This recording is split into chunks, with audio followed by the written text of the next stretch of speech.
Alrighty, so today we're going to be talking about a story that happened yesterday that involves retro gaming and kind of the future of retro gaming that not a lot of people seem to pick up on. I don't know why this was kind of, just ignored and swept under the rug, but it's actually quite a big deal for retro gaming and, more importantly, the preservation of retro video games. Now, this, of course, involves the Video Game History Foundation, or as they are called on this channel, the Video Game Preservation Society.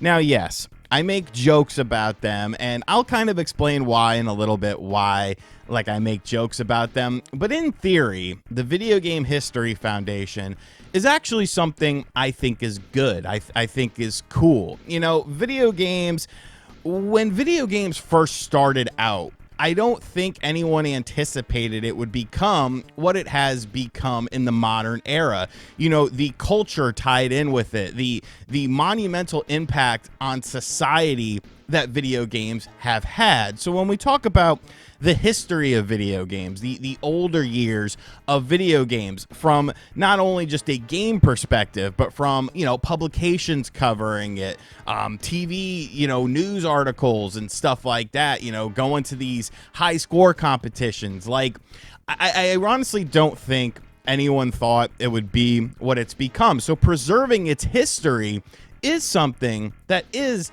indeed important. But the Video Game History Foundation has been going to war with Congress over some various things that they want implemented to help preserve the history of video games, and specifically classic gaming libraries. Many games, up to I think the number was 86% of retro games from, past eras, are not playable via modern standards by companies, by, an ease of access sort of thing. So they want to expand, delisted games that are, games from companies that no longer exist. They want to expand that so that people and them can enjoy these games, research these games, and preserve these games. But unfortunately, it's not looking very good. It's not looking very good. So this is an Ars Technica article. I'll have a link to it in the description box down below that went up later yesterday. I shared it in the group chat with the boys. But video game libraries lose legal appeal to emulate physical game collections online. Register of Copyrights sides with industry's market harm argument for re-release games. Now, I didn't know there was a museum. This is actually news to me, but the only way for researchers to access these games is Strong's museum collection to visit in Rochester, New York in person. You can see here, got some cool stuff here.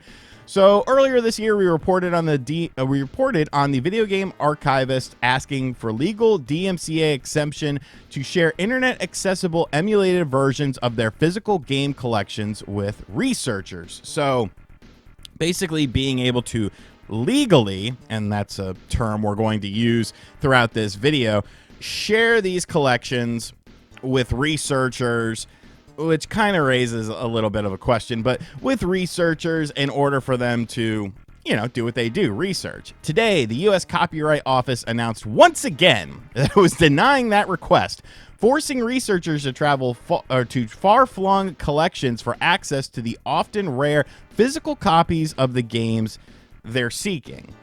In announcing its decision, the Register of Copyrights for the Library of Congress. So, this isn't, no willy-nilly thing, bro. This is Congress.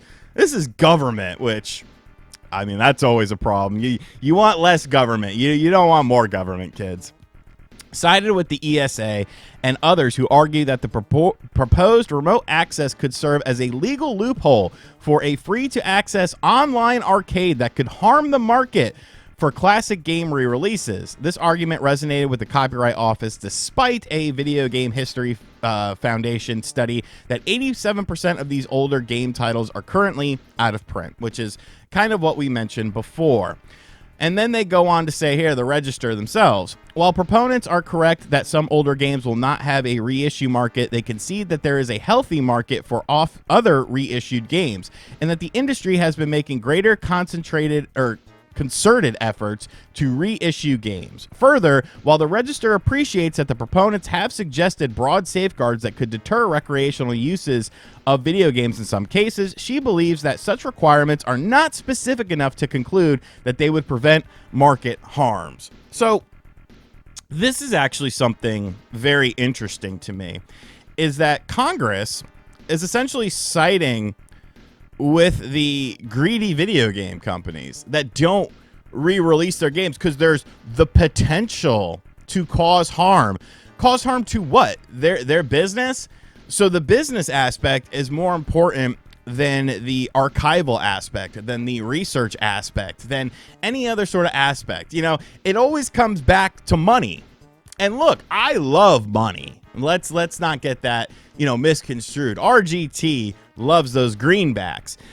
However, there is that whole other side of the argument where, is Atari releasing Custard's Revenge or Custard's Last Stand? Like, no. Is Rockstar going to re-release Manhunt? No. Like, I don't know. So you scroll down here. A DMCA exemption for remote sharing already exists for non-video game computer software that is merely functional, as the Register notes, but the same fair use arguments that allow for that sharing don't apply to video games because they are often highly expressive in nature. In an odd footnote, the Register also notes that emulation of classic game consoles, while not infringing in its own right, interesting, has been historically associated with piracy, thus raising a potential concern for emulated remote access to library game catalogs. The footnote paradoxically cites Video Game History Foundation founder and director Frank Cifaldi's 2016 Game Developers Conference talk on the demonization of emulation and its importance to video game preservation. So, they're not giving up. They're still going to try and fight this whole sort of thing. But I have a lot of things that I want to say. First and foremost, let's give credit where credit is due. To take this to Congress, to take this as far as you do, even if you didn't expect to necessarily win, like, that's how you get at least people talking. That's how you could potentially make a change, even if that change doesn't happen right there in that moment, because it starts a conversation, it starts a dialogue. And it's always strange to me how video games, especially retro video games, are treated so much differently than every other form of entertainment as far as historical value. And I think it goes back to, like I said, nobody expected video games to become what it has, to become not only the cultural impact that video games have had, but also the monetary impact. What a huge $1 billion+ industry that this has become. And with that, when high amounts of money gets involved, you get the greed aspects. But I do want to say, one of the reasons, and really the primary reasons, that I kind of joke about the Video Game History Foundation, aka Preservation Society, is because, to me, and this is just me being a cynical bastard, but to me, this is an effort that I don't think they're ever going to win. And that pains me to say it. But when I look at this, I see way too many factors, way too many moving parts, way too many companies that would be involved in this. And it seems like this is just for research purposes. But if it's just for research purposes, how does that impact, how does that help the average person? If you have access to this remote server at the Preservation Society, but I don't, what do I care? What are you going to do that hasn't already been done?